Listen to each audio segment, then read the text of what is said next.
দারুণ দারুণ ভাবনাধারা। আর এই হচ্ছে মা জগদ্ধাত্রী চালচিত্রখানা। দেখো যেমন স্টেশনে সকালবেলা খবরের কাগজ বেচছে সবাই, ঠিক আছে, সেইগুলো সব কিছু কিন্তু খুব সুন্দরভাবে ফুটিয়ে তোলা হয়েছে। মানুষ যারা প্রতীক্ষা করে, একটা সুবিধা কি জানো তো, এখানে সব পুজোগুলো না মাঠের মধ্যে হয়। হালদারপাড়া ষষ্ঠীতলা। আর এই হালদারপাড়াটা কিন্তু তোমরা চন্দননগর স্ট্যান্ডঘাট থেকে সিধা মানকুণ্ডু স্টেশন রোড যেদিকে যাচ্ছে ওই রাস্তা ধরেই সিধা হেঁটে গেলেই কিন্তু এই পুজোগুলো তোমরা দেখতে পারবে। আদালত যেরকম হয় না, সে আদালতকেই কিন্তু এখানে ফুটিয়ে তোলা হয়েছে। যেহেতু 66 পল্লী আর বাদামতলা আসার সঙ্গটা প্রায় 100 মিটারের মধ্যে, ওই জন্য গণ্ডগোল হয়ে গেছে। এটা রাতের বেলা আলো জ্বললে আরও বেশি ভালো লাগবে। চন্দননগরের আরও এক ঐতিহাসিক মায়ের কাছে, যেটা হচ্ছে আদিমা। আদিমার এখানে কিন্তু ছট পুজোর আগে দণ্ডি কাটা হচ্ছে। কতগুলো মালা এখনই পরিয়ে দেওয়া হয়েছে, দেখো জাস্ট পুরো একদম মোটা হয়ে গেছে। দেখেছো মালায় নানান ধরনের যে কেস নাম্বারে যে ড্রয়ারগুলো থাকে সেগুলো কিন্তু এখানে ফুটিয়ে তোলা হয়েছে। সুতো দড়ি সব দিয়ে এরকম একটা শিল্পকলা ফুটিয়ে তোলা, জাস্ট অসাধারণ, দুর্দান্ত লাগছে কিন্তু মায়ের মুখখানি। দেখো তো চলো তোমাদেরকে দেখাই যাদের এবারের থিম হচ্ছে অস্তিত্বের টানে। এখানে দেখো নিচে কত ফুল। দেখো গুড আফটারনুন সবাইকে। আজকে হচ্ছে 27শে অক্টোবর, ষষ্ঠী, জগদ্ধাত্রী পুজোর ষষ্ঠী। আর আজকেও আমি ইতিমধ্যে পৌঁছে গেছি হচ্ছে চন্দননগরে, যেখানে আজকে তোমাদেরকে এই ভিডিওর মাধ্যমে দেখাবো চন্দননগরের সেরা 5টা পুজো। আগের ভিডিওতে তোমাদেরকে সেরা 10টা পুজো দেখিয়েছিলাম, এই ভিডিওতে তোমাদেরকে আরও সেরা 5টা পুজো দেখাবো। এগুলো কিন্তু এবার বাকেট লিস্টে অবশ্যই রাখতে হবে। চলো সামনে গিয়ে একে একে দেখাচ্ছি। বন্ধুরা এই হচ্ছে, দেখো এবার কিন্তু এরা না সাইকেল দিয়ে বানিয়েছে, দেখতে পাচ্ছ, টিন আর সাইকেল দিয়ে কি দারুণ বানিয়েছে। দেখো ভিতরটা ট্রেন স্টেশন বানিয়েছে, বুঝতে পারলে? দেখো বাহ কি দারুণ না, লিচুতলা স্টেশন।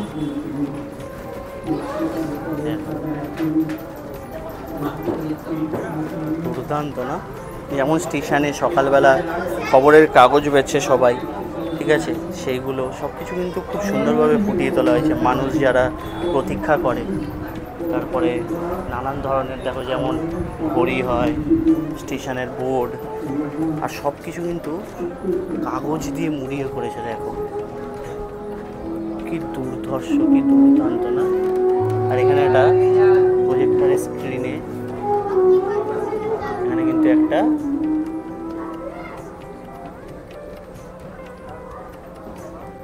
ভিডিওগ্রাফি চলছে, দেখতে পাচ্ছ? এখন যে মানুষ খবরের পেপার বাদে মোবাইলের উপর পুরোপুরি ভরসা, মোবাইলের উপরে যে ডিজিটালি যে সব কিছু হয়ে গেছে সেটাই কিন্তু এখানে তুলে ধরেছে। কোথাও যেন আমরা সেই খবরের পেপারগুলো ভুলে গেছি পড়তে। পুরোনো দিনে যেরকম খবরের পেপার দিয়ে যাওয়া হতো বাড়িতে সাইকেল নিয়ে, বুঝতে পারছো? খবরের কাগজ দিয়ে কি সুন্দর র্যাপ করে বানিয়েছে, দেখো দারুণ। মানে পুরোনো দিনগুলোর সাথে ডিজিটালটাকে খুব সুন্দরভাবে ফুটিয়ে তুলেছে। দেখো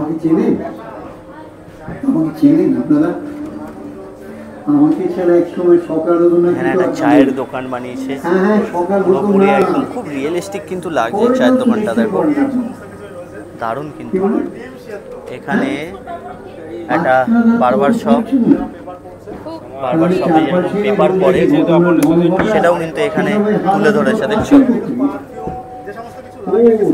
উপরটা বানিয়েছে কাগজের, যে নষ্ট কাগজ আমরা যে মুড়িয়ে ফেলে দিই সেইটা দিয়ে কিন্তু এই উপরটা বানিয়েছে।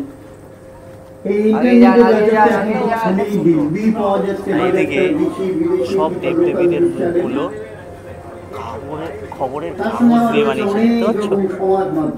কি দারুণ না? হ্যাঁ দেখেছো এখানে একটা ফেসবুক, টুইটার, ইউটিউব।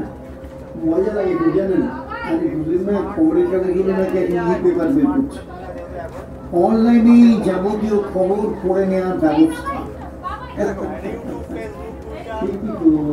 এখানে কিন্তু খুব সুন্দরভাবে একটা ভয়েস ওভারও চলছে, যেখানে মানে ডিজিটাল এখনকার যে মোবাইলের যুগে সবাই অনলাইনে খবর পড়ে।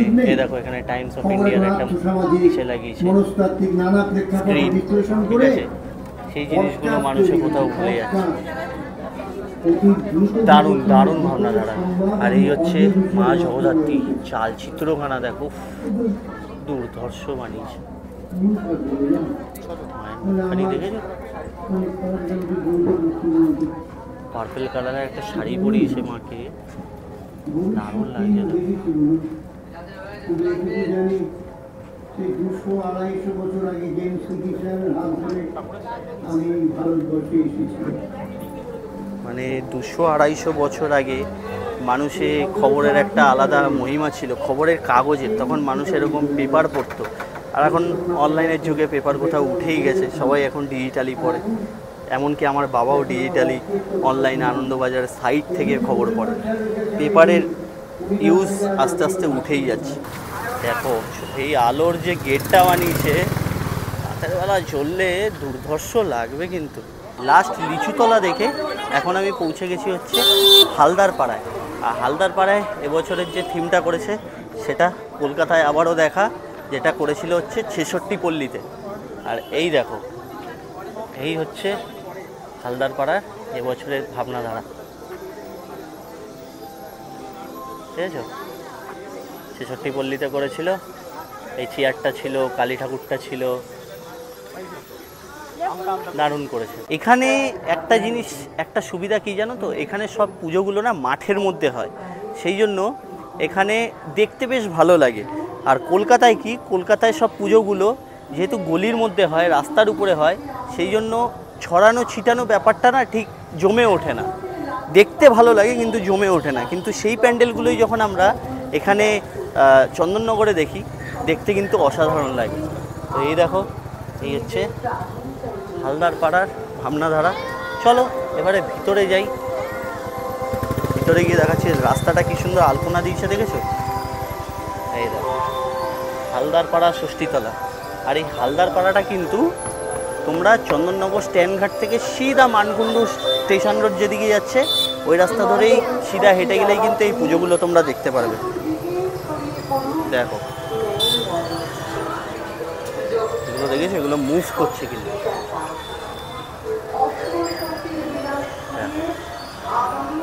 ইসেতে কিন্তু ভিতরে ঢুকতে দেয়নি যদিও বা, কি বলে 66 পল্লীতে, কিন্তু এখানে কিন্তু তোমরা ভিতরে ঢুকে জিনিসগুলোকে ভালোভাবে অবজার্ভ করতে পারবে, বুঝেছো? দারুণ।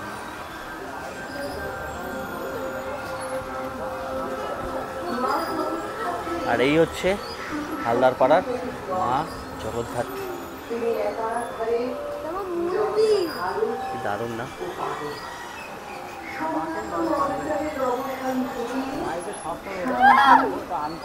মায়ের গয়নাগুলো বেশ দারুণ করিয়েছে, দারুণ। এটা অ্যাকচুয়ালি আদালত যেরকম হয় না, সে আদালতকেই কিন্তু এখানে ফুটিয়ে তোলা হয়েছে। দেখো চার্জশিট, ঠিক আছে, এখানে লেখা আছে দেখো চার্জশিট আর সমন সমেত তোমার কাছেই রইল এবার ক্ষুদ্র আমি ক্লান্ত ভীষণ তোমার এই বিচারালয়। আর এখানে দেখো নানান ধরনের যে কেস নাম্বারে যে ড্রয়ারগুলো থাকে সেগুলো কিন্তু এখানে ফুটিয়ে তোলা হয়েছে, বুঝেছো? দেখো উপরে আঙুলের ছাপ, তারপরে কোর্ট পেপার সব দিয়ে কিন্তু বেশ সুন্দর বানিয়েছে কিন্তু, এটা দারুণ লাগছে দেখতে। আচ্ছা এটা কিন্তু 66 পল্লীতে হয়নি, আমি ভুল বলেছিলাম, ওইটা হবে হচ্ছে বাদামতলা আসার সঙ্গ। যেহেতু 66 পল্লী আর বাদামতলা আসার সঙ্গটা প্রায় 100 মিটারের মধ্যে, ওই জন্য গণ্ডগোল হয়ে গেছিলো। 66 পল্লীতে ওই সেই কান্তারার ওই থিমটা করেছিল, বেশ ভালো বানিয়েছিল, কিন্তু সেই নিয়ে খুব কন্ট্রোভার্সিও হয়েছে। দেখো এটা রাস্তা দিয়ে যেতে যেতে একটা ক্লাবের পুজো দেখলাম, বেশ রাস্তার উপরে হয়, কি দারুণ বানিয়েছে দেখো, সুন্দর লাগছে কিন্তু, ঠিক আছে? এটা রাতের বেলা আলো জ্বললে আরও বেশি ভালো লাগবে। যাই হোক তোমাদেরকে ঠাকুরটা দেখাই। ও হো হো হো, দুর্দান্ত, দারুণ, অমায়িক, সুন্দর না মায়ের মুখখানি, দারুণ লাগছে। তো বন্ধুরা, লাস্ট প্যান্ডেলটা দেখে ইতিমধ্যে আমি এখন পৌঁছে গেছি চন্দননগরের আরও এক ঐতিহাসিক মায়ের কাছে, যেটা হচ্ছে আদিমা। তো চলো এবার তোমাদেরকে দেখাই আদিমায়ের সেই অপরূপ রূপ। তো বন্ধুরা, এই হচ্ছে আদিমায়ের মন্দিরটা, দেখো দারুণ সাজিয়েছে না মন্দিরটা। দেখো আলট্রা ওয়াইডে তোমাদেরকে দেখাই। আর ওই যে দূরে বসে আছেন আদিমা, দেখো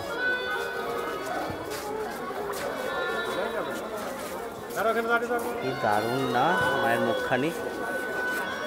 এই হচ্ছে আদিমায়ের মন্দির, দেখতে পাচ্ছ ভিতরে কি সুন্দর সব ফুল দিয়ে সাজিয়েছে, দেখেছো পুরো মন্দিরটা। এখানে একটা ফুলের খুব সুন্দর গন্ধও আছে, কিন্তু বেশ দারুণ লাগছে। এখানে ঢুকলে একটা পজিটিভ এনার্জি পাওয়া যায়, যেহেতু আমাদের সর্বসেরা আদিমায়ের কাছে আমরা এসেছি, সেটা তো কোথাও মানতেই হবে। এই হচ্ছে আদিমা, দেখো পুরো গয়নাগুলো দেখেছো সিলভারের।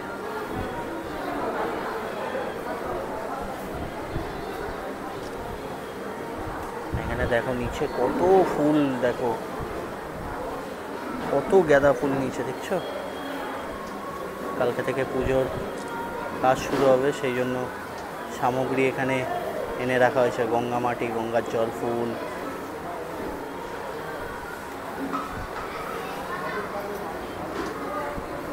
দারুণ, কতগুলো মালা এখনই পরিয়ে দেওয়া হয়েছে, দেখো জাস্ট পুরো একদম মোটা হয়ে গেছে, দেখেছো মালায়, এত মালা এখনই ইতিমধ্যে পড়ে গেছে মায়ের। দেখো যারা ছট পুজো করবে তারা কিন্তু এসে আদিমাকে দণ্ডি গেটে প্রণাম করে যাচ্ছে আদিমাকে। দেখো আদিমার এখানে কিন্তু ছট পুজোর আগে দণ্ডি কাটা হচ্ছে, দেখেছো।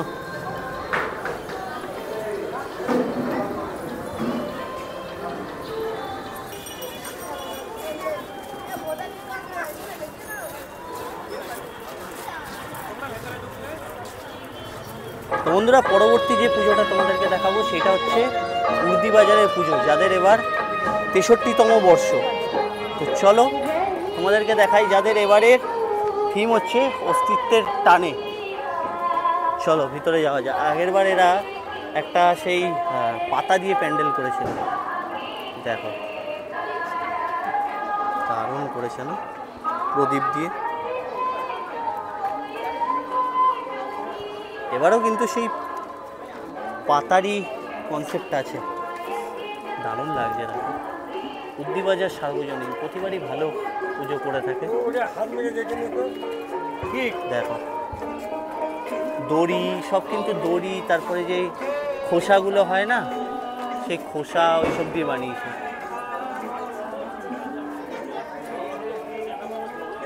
দেখো কি বানিয়েছে, সুতো দড়ি সব দিয়ে এরকম একটা শিল্পকলা ফুটিয়ে তোলা, জাস্ট অসাধারণ।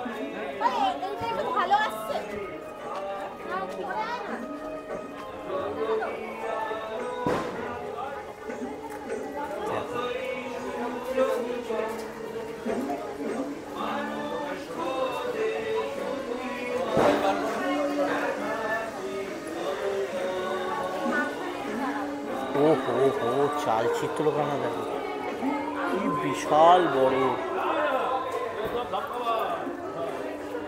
দেখো উপরখানা দেখেছো, ছোট ছোট লাইট দিয়ে আর টিন দিয়ে বানানো পুরোটা, দুর্দান্ত লাগছে কিন্তু মায়ের মুখখানি। দেখো পিছনের চালচিত্রটা খুব বিশাল বানিয়েছে, ও মুখ দিয়ে একটা অসাধারণেরই শব্দ আসলো। চোখখানি দেখেছো কি নিখুঁত কাজ, বিশাল বড়, মানে সামনে না এসে দেখলে তোমরা বুঝতে পারবে না এটা। দারুণ দাঁড়িয়েছে, দারুণ। তোমাদের কেমন লাগলো আমাকে জানিও। আর এখানে দেখো নানান ধরনের যত মনি ঋষি আছে, আর এই হচ্ছে মা, দিয়ে কি সুন্দর সাজিয়েছে ব্যাগটা, অসম্ভব সুন্দর লাগছে। আর এই হচ্ছে মাদার টেরিজা। দারুণ দারুণ লাগলো প্যান্ডেলটা। তোমাদের কেমন লাগলো আমাকে অবশ্যই জানিও। আর তোমরা কবে আসছো উর্দিবাজার সার্বজনীনে সেটাও জানিও। যাই হোক, এই ছিল চন্দননগরের সেরা 5টা প্যান্ডেল, এটা তোমাদেরকে দেখানোর চেষ্টা করলাম। তোমরা আমাকে বলো তোমাদের কেমন লাগলো ভিডিওটা। আর তাছাড়া যদি তোমরা চন্দননগরের টপ 10টা প্যান্ডেলের ভিডিওটা না দেখে থাকো, দেখো অবশ্যই। ওখানে অ্যাকচুয়ালি 12 থেকে 15টা প্যান্ডেল দেখিয়েছিলাম, তার সাথে মানকুণ্ডুর সেরা 10টা প্যান্ডেল কিন্তু আগের ভিডিওতেই তোমাদেরকে দেখেছি, যেখানে রানিমাও আছে। তো যদি সেই ভিডিওটা না দেখে থাকো অবশ্যই দেখে নিও, লিঙ্ক দেওয়া রইল আই বোতামে। দেখা হচ্ছে তোমাদের সাথে খুব জলদি পরবর্তী কোনো এক ভিডিও নিয়ে। ততক্ষণের জন্য গুড বাই।